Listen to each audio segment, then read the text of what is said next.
Hola, ¿qué tal? Bienvenido, bienvenida. Estás en Sayumesi, un camino al autodescubrimiento. Y el día de hoy vamos a hablar del currículum oculto en nuestra serie La sombra de la bata blanca. Y a manera de introducción te cuento que para Jung, el arquetipo de la sombra son todos aquellos aspectos de nuestra psique que han quedado fuera del campo de nuestra conciencia. No porque no existan, sino porque en algún momento los rechazamos como una forma de adaptarnos, pertenecer o sentirnos aceptados. Para introducirnos a este tema, te invito a hacerte 3 preguntas, sobre todo si formas parte del gremio de los profesionales de la medicina.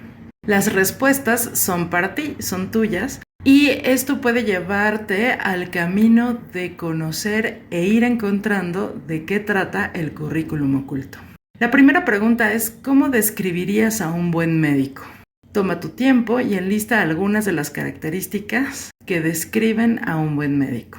La segunda pregunta es: ¿qué ambiente se generó y o qué escuchaste en tu casa con tus personas significativas, familiares, amigos, hermanos, compañeros, cuando expresaste que deseabas estudiar medicina? ¿Qué te dijeron?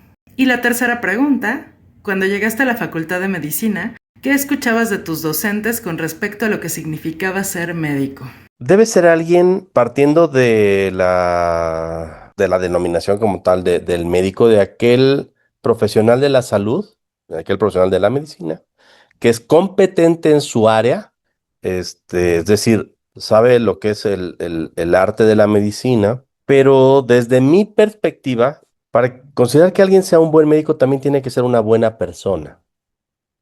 Es decir, hay profesionales de la salud académica, con excelencia académica, con el dominio del arte de la medicina y que puede saber signos, síntomas y puede llegar a diagnósticos, pero que lamentablemente su área humana, su área de empatía, estas áreas de pronto pueden estar con ciertas debilidades.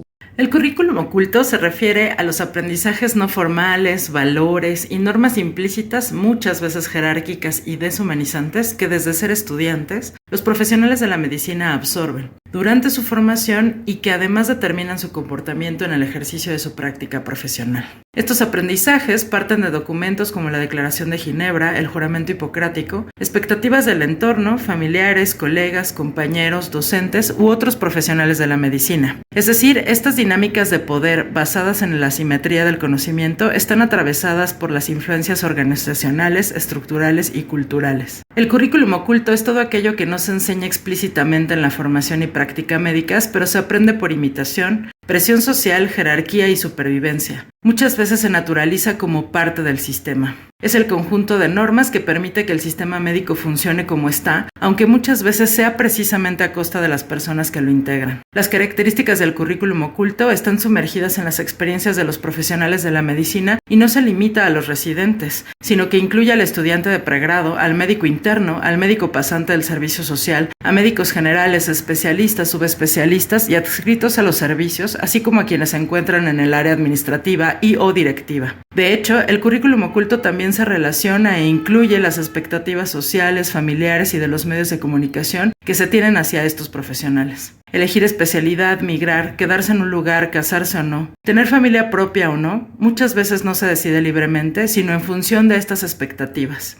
Además de sumarse a las expectativas de éxito, prestigio o el rol de género que proyecta o se proyecta la familia o el entorno. Muchos estudiantes y profesionales de la medicina lo eligieron conscientemente. Algunos otros se sintieron obligados a elegir esta carrera para cumplir expectativas familiares. Generalmente no piden ayuda, no cuestionan el sistema porque sienten que deben estar a la altura del esfuerzo que sus familias hacen o hicieron o de la imagen social del médico intachable. Frases como "no puedes rendirte", "esto es lo que te da valor", "es un honor que seas médico", dan cuenta de que la presión no es solo personal, es familiar, generacional y simbólica. Estas expectativas exigen que se perpetúe la cultura del sacrificio. Sin querer, se convierten en agentes de reproducción del currículum oculto, es decir, la sociedad en su conjunto es también responsable de ello. El currículum oculto es el pensamiento de alguien que se volvió el pensamiento colectivo y se solidificó en una realidad. Entonces esta forma de, aterrizándolo un poquito, es si podemos ver que todo esto que estamos, todas estas reglas, todas estas normas que absorbimos, que aprendimos, son solo un pensamiento que se hizo común y se volvió realidad, pero lo podemos ver como tal, lo podemos como de alguna manera quitarle ese peso que tiene sobre todos nosotros, que lo hemos adquirido y absorbido como norma, como así debe ser, o así es, o así se hace aquí. A continuación te comparto algunas características comunes de aquello que conforma el currículum oculto. Se ha normalizado el maltrato y la humillación, así como las jerarquías rígidas y el autoritarismo. El sexismo y la desigualdad de género no se cuestionan. La competencia extrema y la desigualdad se encubre bajo la lógica del esfuerzo. Hay, por consecuencia, la despersonalización del paciente y del médico mismo. Se desvalora el autocuidado y la salud mental. Existen silencios y complicidad entre abusos. Se reproducen estereotipos médicos relacionados al éxito y a la dureza emocional. Se apegan a tradiciones sin revisión crítica. Este aprendizaje por imitación acrítica de figuras de poder dan lugar a que se falte la formación explícita en ética relacional y cuidado. Existe desigualdad entre especialidades según el estatus y un supuesto prestigio, así como la tolerancia al acoso, la violencia laboral y sexual. Desprecian otras disciplinas y saberes no biomédicos por el medicocentrismo y existe una expectativa de sacrificio personal como signo de vocación. Asimismo, existen, por supuesto, las recompensas simbólicas o materiales que refuerzan su perpetuación y que es importante nombrar para revisar la participación de cada profesional en la co-construcción de un sistema que es muchas veces problemático. Desenmascararlo es el reconocimiento que podría llevarnos a decidir si queremos sostenerlo, transformarlo o desobedecerlo. Son estas cosas que bien planteabas del deber ser sin cuestionar. Cuando de pronto lo hacemos de manera irreflexiva, efectivamente esto que se plantea como el currículum oculto, en donde nosotros simple y sencillamente no lo cuestionamos, no lo analizamos. Dentro de un aspecto en donde vamos como a 1000 por hora y mientras más te faciliten la respuesta que tú esperas como correcta, lo aceptas. Y dejas de cuestionar, simple y sencillamente lo normalizas y muchas veces lo favoreces. Es más, lo enalteces, aunque en algunos casos llega a ser patológico. ¿No valdría la pena que valoremos no solo la excelencia académica, sino también la forma como ésta se logra? Podemos reaprender, desaprender y reparar la práctica médica, hacia otras formas de enseñar, aprender y hacer la medicina. Aprender qué es y para qué existe el currículum oculto con conciencia crítica nos va a permitir saber que no es inevitable, se puede modificar. Nombrarlo o hablar de él sin miedo y sin vergüenza nos puede ayudar a transformar y o generar espacios más éticos, humanos y justos. Cuidarse incluye saber cómo afecta nuestra salud mental, emocional y física para poder cortar la cadena de daño. Tener agencia y decidir qué clase de profesional de la medicina queremos ser nos puede llevar a trabajar en pequeños grupos para poder resolver problemas complejos. No tenemos que hacerlo solos. Me quedé pensando hace rato que estaba contestando algo de mi tarea de cuidados paliativos. O sea, como se me hace súper interesante cómo se busca el equipo multidisciplinario para el enfermo o quien tiene el padecimiento, la familia, ¿no? Pero nadie menciona la red de apoyo que necesitan los profesionales de la salud que están atendiendo a esas personas, ¿no? Entonces, o sea, como eso lo vinculé mucho a, regreso otra vez como al tema de la pandemia, ¿no? O sea, como en esta parte de lo que se decía de que los profesionales de la salud éramos héroes o fuimos héroes en ese momento, la verdad es que, o sea, como yo estaba, tenía una opinión como muy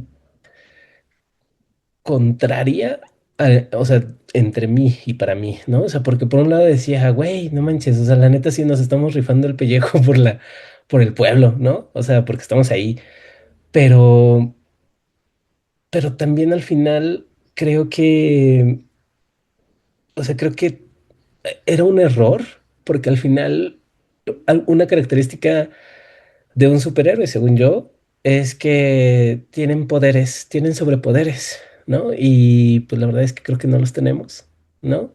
O sea, creo que nuestro mayor poder es ser humanos, pero eso no es exclusivo de nosotros, pues de nosotros médicos o enfermería o lo que fuese, ¿no? Entonces, o sea, como al final, eh, en esa época me quedaba pensando en qué momento realmente vamos a a vernos como los humanos que somos, porque al final nosotros, al igual que toda la gente que murió en esa época, teníamos el mismo riesgo y incluso hasta más por justo estar ahí, ¿no?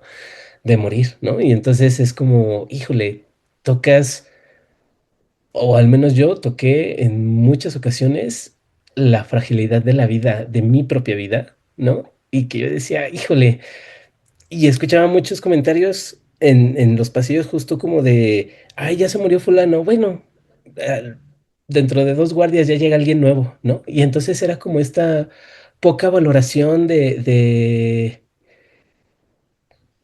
pues de nosotros mismos, de nuestra propia vida, ¿no? Entonces, no sé, o sea, como me quedo pensando realmente si hay algo que pudiéramos hacer, como, em, pues no sé, como esta pequeña gotita que genera onda en el agua, pudiéramos ser algo así, no sé. O sea, la verdad es que sí es un tema que me genera mucha incertidumbre. Finalmente, comparto contigo la siguiente frase. La conversación pública sobre el cuidado suele centrarse en cuánto tiempo se dedica a estas tareas, pero rara vez se habla de la responsabilidad mental que implica sostenerlas. Y yo te pregunto, ¿quién cuida a los que cuidan? Te invito a seguir esta serie y otras más que tenemos en este espacio, Sayume Si, un camino al autodescubrimiento.